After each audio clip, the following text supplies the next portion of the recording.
Hey there. There's going to be some cursing in this story. So if there's little kids with you right now, maybe save this one for later. Up to you. All right, here's the show. It's raining for a second just as I get to Stephanie Wachs' house in Houston. Stephanie, hey, there's a dog. And it takes a minute for her to get her dog quiet so we can talk. Yay, hi. Hi. Hi, thank you so much. Of course. Oh my God. I like letting strangers in my house. Yeah, right? Yeah, it's my favorite thing. I'd first talk with Stephanie because she's a little bit famous. She published a book last year about grieving her brother who died of a drug overdose. And he was a little more famous. Her brother was a writer and producer on Parks and Recreation, Harris Wittels. When he died, it made news.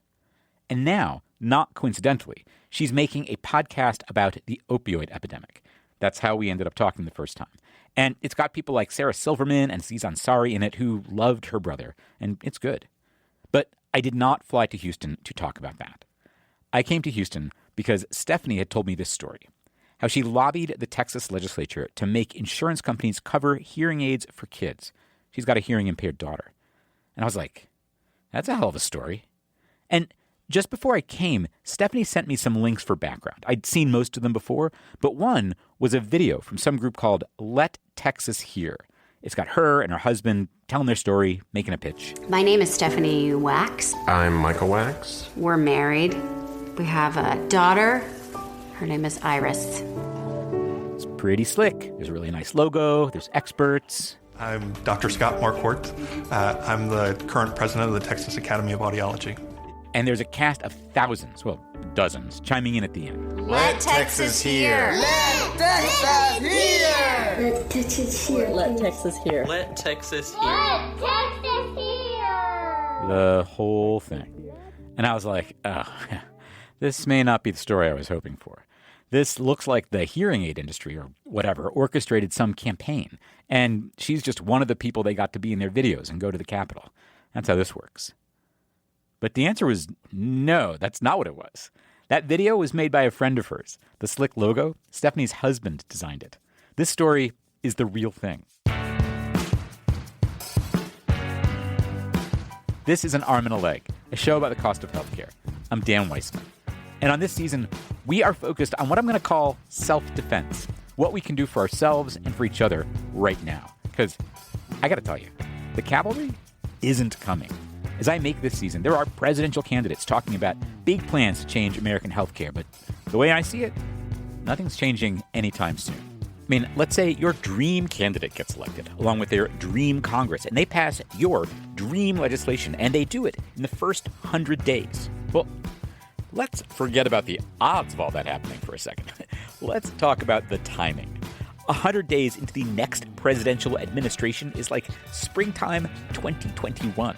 And even if we're looking at a crazy schedule like World War II mobilization, it's a couple of years after that before anything takes effect. 2023? That would be super crazy.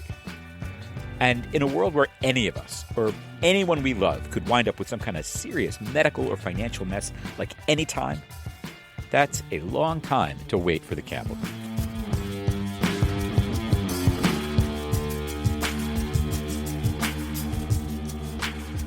So this season, we are going after stories about what's possible right now.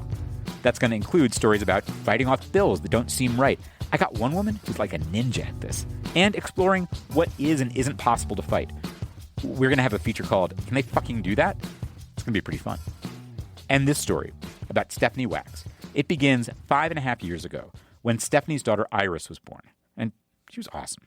I know every parent thinks that their kid is just marvelously beautiful, but she was a truly gorgeous newborn baby.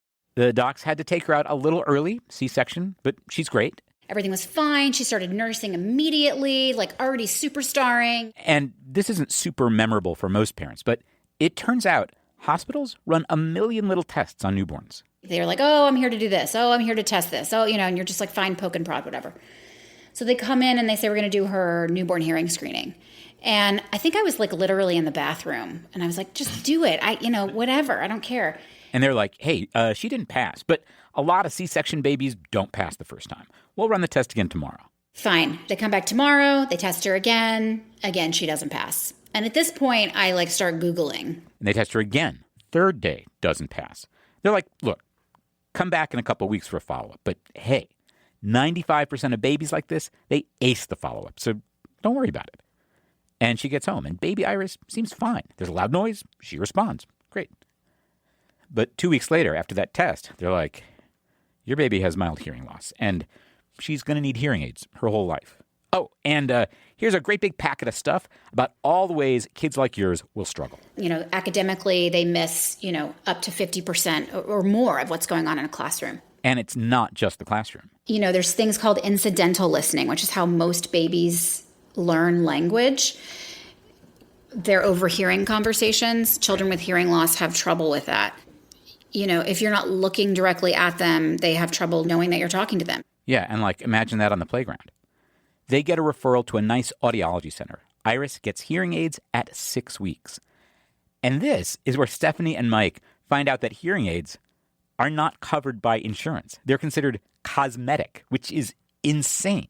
But they are. It is. And the hearing aids cost $6,000 minimum a pair, minimum. And they last about 3 to 5 years. They're like little computers. So you think about a lifetime of that. I don't do math. But it seems like it would add up. Meanwhile, there's other stuff going on. Our house had this mold infestation. We had to move into my parents' 1,500 square foot apartment. And, we were on top of each other with a newborn. It was hell. It blurs together, honestly, because it was just like a fucking, tidal wave of bad news. Yeah, and some of it is not funny, even in retrospect. The same exact time that we moved out of my house, my brother went to rehab for the first time. He was addicted to opiates. 6 months later, he's back in rehab because now he's shooting heroin. And then when Iris is a year old, he goes back into rehab again. And a few weeks later, he checks out and immediately ODs and dies. I was in truly crippling depression. Yeah. Today, 4 years later, Stephanie says Harris's death has defined her entire life. Everything she's done, the book, the podcast, the whole deal, it's because of him. Later in our visit, she's giving her baby a bath, Harry, named after Harris, and she brings up advice her brother gave her. And I tell her I can hear it in her voice how much she misses him. We were very close. It's like my primary relationship in my life. But the kids help.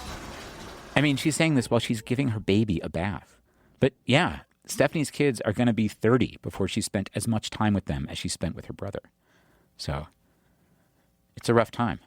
Yeah, so my crippling depression translates into action. So she starts writing like crazy. That turns into the book. And about a month after Harris dies, she finds this change.org petition that says it is messed up that they don't cover hearing aids in Texas. And the state legislature ought to change it. And I signed the petition, and then I was like, who was running this thing, And she finds out it's one audiologist and one mom. And she's like, let's saddle up. I'm in. Let's do this. And it's not about her family's finances. They actually lucked into a grant that gives hearing aids to parents of infants with mild hearing loss. And it covers Iris's speech therapy for 1.5 years. The problem for her isn't financial need. It's personal.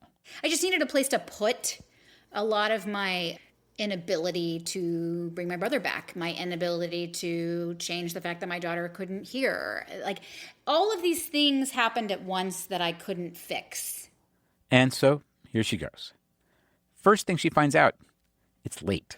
It's past the middle of the legislative session in 2015. And this is where she learns there's a million steps, more than you'd think. So they're way behind.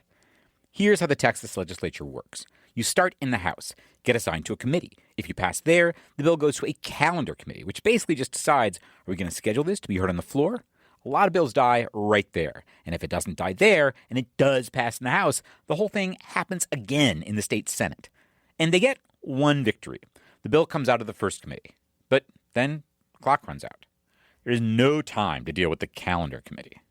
And in Texas, when the clock runs out, it's a long time before you get another shot. That legislature splits. Texas meets every 2 years.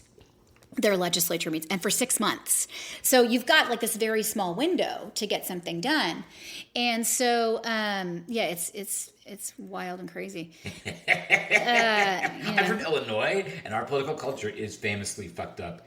I know that Texas is fucked up, but that's pretty fucked up. Texas is fucked up. And I'm like, that means your next shot was like 2 years away. What kept you going for 2 years? I'm competitive. I'm like, we didn't win. There wasn't any question that we would do it again. There was no question. Which I love. So there's not much to do for a while, but she's keeping a Facebook group going and stuff. And a year and a half later, January 2017, the Texas legislature is starting up again, and she's ready. And by this time, the audiologist who started the whole thing is being treated for cancer and can't even participate. And one of the other moms has kind of fallen away, but she, Stephanie, finds 2 other moms, and it's the 3 of them. They drive the whole thing through the state legislature with not that many other people. So this was not some highly orchestrated campaign by the hearing aid industry to get something done. This wasn't the hearing aid industry pretending to be a giant army of moms. This was 3 moms pretending to be a giant army of moms, which is awesome. Another day with the Time to get Iris from school. Okay, you're going to get into my minivan. Totally. Okay. Let me turn this bad boy on. We keep talking. It's spring 2017, and the moms just keep pushing. They get through the committee in the House, and they get through the calendar committee. They get through the House floor. And once they've cleared the House, Stephanie says the insurance industry backs off. Because she says they did the math. 1, this was getting real. It's no longer something you can quietly kill in committee. And 2, not that many kids need hearing aids. For the insurance industry, the money involved, not that huge.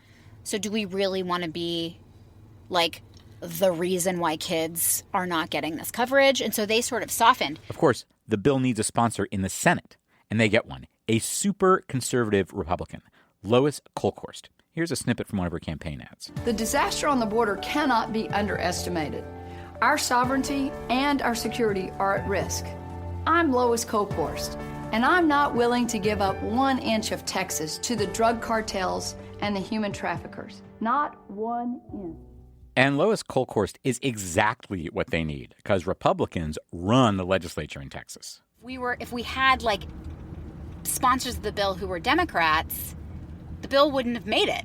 It just wouldn't have, So you end up like getting into bed with people who are like, they're the worst, and like, but they're actually not the worst. I had my mind opened a bunch. And Senator Kolkhorst has a profoundly deaf niece with a profoundly deaf daughter.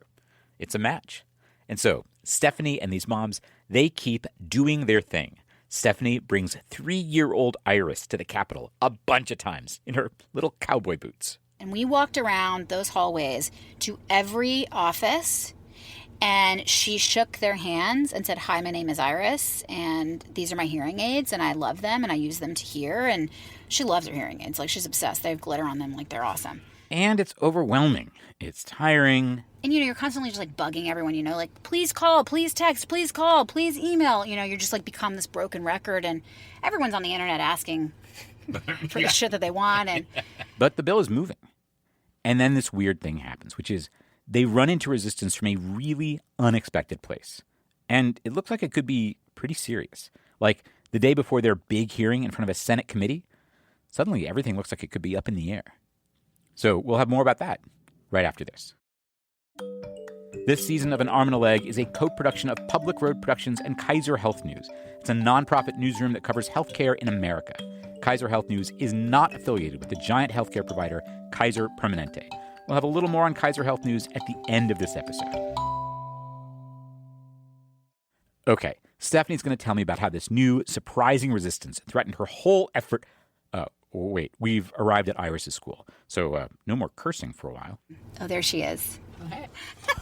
She's looking at you. Who is this? This is a strange man I said would be with me. Hi. I get Iris to show me her hearing aids. They really do have glitter on them. I can hear with them out. I just can't hear very well. For most of the next 5 hours, Stephanie keeps telling me the story while she schleps Iris home, gets an iPad in front of her, gets chicken nuggets and apple pieces and Thomas the Tank Engine in front of baby Harry, and eventually gets around to bath time and dinner with Mike and bed for the kids. Before dinner, there's some playtime in Iris's bedroom. There's unicorns and rainbows everywhere. And Iris drags in a full-size guitar from another room.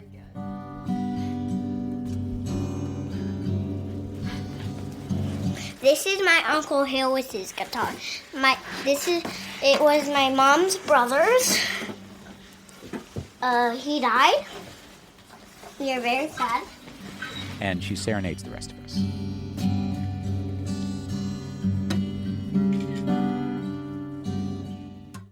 We left you hanging. Who suddenly hated Stephanie's bill? The deaf community. As Stephanie describes it, the deaf community in Texas happened to be involved in another legislative fight at the same time. The other one was super contentious. Briefly, there's an idea that deafness is an identity. There's a culture to be part of.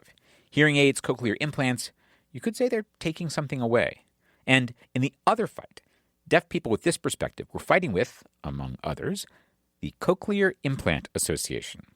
So, deaf people in that fight see that Stephanie's bill involves tech like hearing aids and implants in some way, and there's suspicion. Stephanie and the other moms worked hard to get up to speed and make nice and clear things up. They were like, honest, our bill does not mean anybody has to get hearing aids or implants, just that if you want them, insurance can't say no. But when that first Senate committee hearing rolls around, it's still not clear that everybody's comfortable. And then, day before the hearing, Stephanie and her family are all at the swimming hole in Austin. It's the middle of the afternoon, and Stephanie is in her swimsuit. She gets this note from one of her allies. Works for the speech center where Iris gets therapy. Okay, so this woman emails me from the center. Hello, Stephanie. Hello, Stephanie! Exclamation mark. There you go. She's like, there could be a problem. Texas Association of the Deaf just posted a call to action to attend the hearing and asked everyone to sign up to testify. Testify against Stephanie's bill. And in the fight around that other bill, the deaf community has turned people out in force. So it raises questions about what kind of opponents might show up the next day. Deaf people? People from the business community who just hate government mandates? Stephanie's ally has an idea. Like, how about the bill's sponsor gets to talk first at any of these hearings? Maybe Senator Kolkhorst could address any potential opposition right up top. And here's some things she could say. I forward this in my bathing suit at the swimming hole to the senator's chief of staff. Chief of staff writes back. I emailed him at 3:51. He writes me back at 4:06. Sorry, can you clarify? I'm not exactly clear what you're asking. And Stephanie's like, sorry! Exclamation mark. This is me writing him back at 4:16. She tries to clarify. Hope this makes more sense. And the guy does not write back. And so, the next day, it's time for the hearing. We had no idea. We had no word from her. Yeah. We didn't know if she'd gotten this message, what her plan was. And they didn't know who's going to be there from the deaf community. How pissed off might they be? So they're sitting there with their allies in these T-shirts that Mike designed. Oh, by the time Stephanie gets to telling me this part of the story, Mike has just come back from putting the baby to bed. Remember how anxious we were? Because, they didn't get back to us about it? And so she sits down, she gives this testimony about how much it means to her personally. Actually, I've seen the tape. And Senator Kolkhorst starts with a kind of dry recitation you might expect.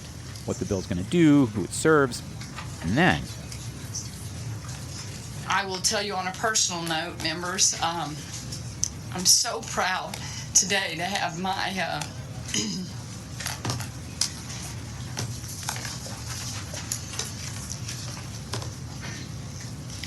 my niece, who was born profoundly deaf, to my family. And the struggle that we went through and the blessing that she has been to our family. She says her niece and the niece's daughter, who was also born deaf, will speak later. The daughter got cochlear implants when she was just a year old. She speaks as well as we do, and it is the most incredible thing I've ever seen. So, sorry for the emotion today. I'm so proud of them. Oh my God. Not a dry eye. Every senator was crying. Remember? I think we were crying. It was legitimately emotional. It was intense. But it was that tactic of get her niece to get up and also represent the deaf community. Slam dunk. 3-pointer. It was... Holy shit. I mean, As Stephanie said, it's a slam dunk 3-pointer. And the deaf community? No show of force. One deaf person speaks against the bill. And the bill passes the committee unanimously. It passes the calendar committee. It passes the state senate. And the governor signs it, and it becomes law. I thought it was a pretty good story. By the time it's done, Iris is begging her mom to come do bedtime. Mama. Go, go, go, go, go. Go, go, go, go, go, go, go, go, go. Mama. Go, go, go, go, go. Didn't want you in that. I'm going to come in 5 minutes. Okay? I promise you. Pinky swear. 5 minutes. Can 5. you set her? What? Can you set her? Okay, Alexa, set the timer for 5 minutes. Yeah, we talk longer than that because we need to talk about what all this means. You know, this is just one battle in a huge fight, right? The big picture. I mean, last year, Stephanie's family spent more than $20,000 on healthcare all in. And that is not counting the new hearing aid Iris needed and the special Bluetooth part, which is extra, that lets her teacher wear a mic in class just for Iris. After insurance, that stuff is still like $10,000. Except Stephanie found another grant from the Elks and got it paid for. And that is this is why I wanted to pass the bill, because I'm like, I am savvy and I'm scrappy and like my kid's not going to fucking need anything. But that is not normal. That is not a normal response, because people are fucking busy, or they have like, 17 jobs and like mouths to feed, and like people, like nobody has the time for this or the energy or whatever. And I don't know. I'm a fighter. I have a fight. I have a fight in my soul. And it's interesting because I am like super fucking negative and cynical, My disposition is like very, like I said, I'm a glass half empty kind of girl. I don't know. Like, I must have some sort of hope or positivity or something in my body, because I do feel like activism is possible and people can make change. And you did it. With a lot of help. Yeah, but right. Yes, we did it. Yeah, but like you decided to make it happen. And with this tiny, like, I was like, videos, I was like, oh, this was just, there's the hearing aid industry was, or no, you just appeared in some videos. Like, no, this was you. My friend Jeremy did it for a $50 gift card. Yeah. But, you did this, and it's possible. Like, this is the question of, like, what does it take? And this is a lot, is what it takes. It does. But it also is interesting how I think of this giant industry. It's a fifth of the economy, or a set of industries. How can we possibly go up against them? But, like, there, you just did it. Yeah. Like, without really, you didn't have a network TV show. No. Yeah. I didn't even really have like a substantial following. I don't think at that time. You hadn't published your book yet. You didn't have all these podcasts. You're normal lady. Yeah, I mean, you can. Like, it takes a little bit of like craziness, I think, and it takes like the reason. Like for us, like the reason was very strong. Yeah. Like we're our kids. Yeah. And other people's kids, other people's kids. And you did it in Texas. Yes. Fucking Texas. That's right. Damn straight. I'm kicking you out of my house. Yeah. Get the fuck out of my house. You've been here for like 15 years. Oh my God. I thought I was moving in. I don't know. So do you want a room? Yeah.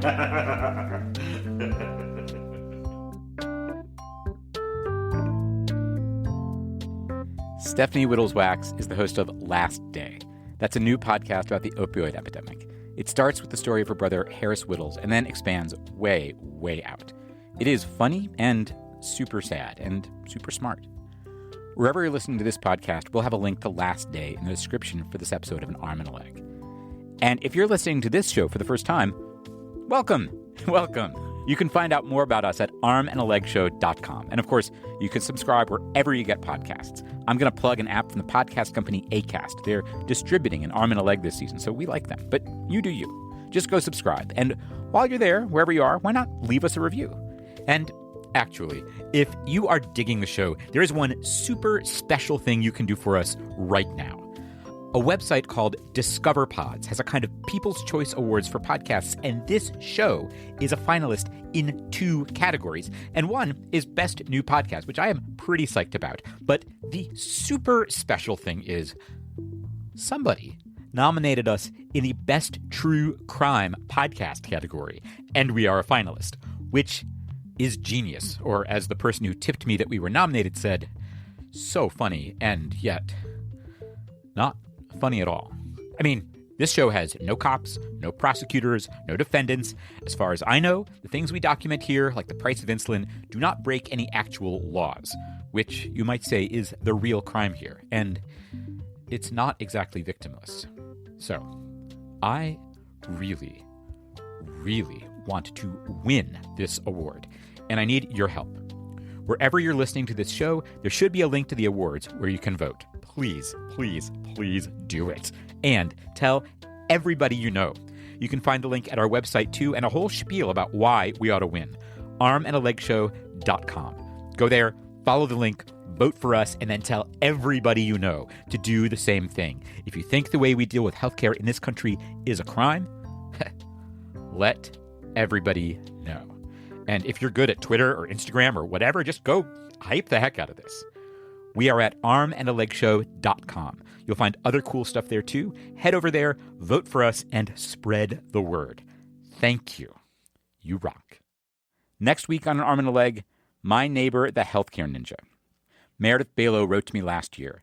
She has survived for years and years as a type 1 diabetic, often with no health insurance and never with a lot of income. She's learned how to work the system to get the help she needs and to make sure she doesn't pay more than she's supposed to. It hasn't been easy, and it takes a lot of time, but here's one thing she's figured out. Like, there's only 3 things that you're fighting. You're looking for problems with competence, problems with greed, and problems with maliciousness. And luckily, most things are incompetence. Meredith's amazing story and more of her secrets to navigating the cost of healthcare and maintaining your sanity.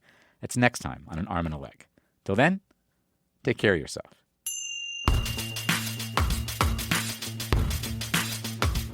This episode was produced by me, Dan Weissman. Our editor is Ann Hepperman. Our consulting managing producer is Daisy Rosario. Our music is by Dave Weiner and Blue Dot Sessions. Adam Raimunda is our audio wizard.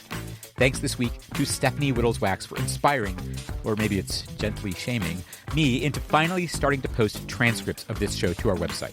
Her baby Harry is deaf in one ear, she and her family are learning American Sign Language, and she posts transcripts of her show. I figure we can do it too, starting with this episode. armandalegshow.com/transcripts. This season of An Arm and a Leg is a co-production with Kaiser Health News. That's a nonprofit news service about healthcare in America that's an editorially independent program of the Kaiser Family Foundation. Kaiser Health News is not affiliated with Kaiser Permanente, the big healthcare provider. They share an ancestor, that's it. This guy, Henry J. Kaiser, was what a lot of people used to call an industrialist. He built ships, he made steel, he smelted aluminum, he poured a lot of concrete. He was like a mid-20th century Elon Musk. Henry Kaiser died more than 50 years ago. The healthcare provider and the newsroom named after him are offshoots of totally different little side projects he created. It's a fun story. You can check it out at armandalegshow.com/Kaiser. Diane Weber is national editor for broadcast, and Tanya English is senior editor for broadcast innovation at Kaiser Health News. They are editorial liaisons to this show. Finally, thank you to some of our new backers on Patreon. I literally could not make this show without you. Pledge $2 a month or more, and you get a shout out right here. Thanks this week to Ryan O'Hare, James Edward Johnson, Jill Stanton, Becky Friedman, Karen Ross, Jason Gumpert, Peggy Sapleski, Trina Dam, Graham Walters, Craig Hirsch, Debbie Lewis, Rebecca Taylor, Jeff Ernst, Rachel Listener, Lauren Kimmel, Rob Lenny, Patrick O'Connor, Carol Fox, Jessica Kagela, Mike Hurley, Adrian Vlach, and Kay Ward. Thank you so much. Seeing you come in and support this show makes me feel so good. It's like... It's a slam dunk 3-pointer.